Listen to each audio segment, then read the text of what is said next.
matindo. Iparo ni rem e Kenya ka osebedo nang'o momiyo joma matindo pod ok owuok oko mar tiyo kod thuolo ma gin go e lwetgi. Joma moko samoro dongo ka baba gi mama pod ngima, ini dong kinyathi kich. Yes. Mitimo kinda michopo kama kori chopeni. Yes. Aparo ni gima nyalo wacho ni e paro kata nyalo mar timo ohala mar joma tindo kanyo bende iyudo ka ji odongo mopogore opogore.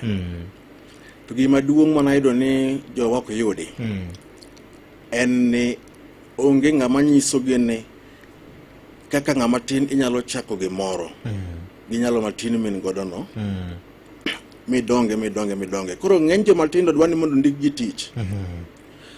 To kendo kowe mano tiyudo ka joma kendo ma maybe ok ondik tich to nigi nyalo matin. Iyudo ka ohala ma gidwani gitimo mana kata boda transport matindo tindo gi.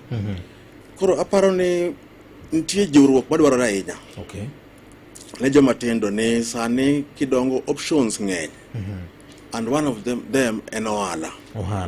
Nikech ng'eny kata joma ng'eyo mosiepena kata madongo go iyudo ka gidwano ndik gi tich.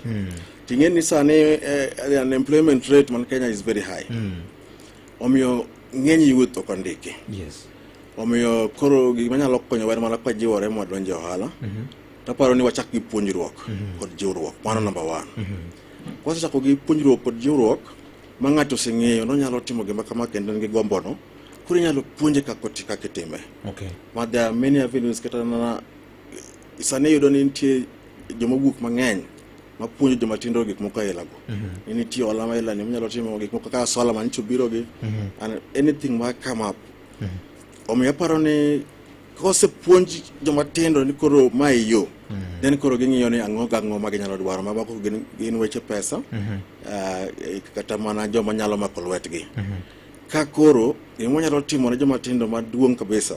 Nikech ka kore kuma koro ng'ato seng'eno nyalo timo ohala gise kata makore koro dwani mondo obed kata mana gi license. Odhi register idea ne kata ohala cha obed gi license no.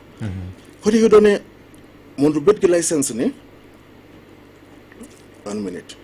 Nitie requirements kacha. Dwaro nitie mang'eny. Nitie dwaro mang'eny. Yes. Dwaro gi moko dwaro pesa, iyudo ka ng'ama tin pod onge pesa. Moko dwaro ni maybe dhi manyo certificates moko machon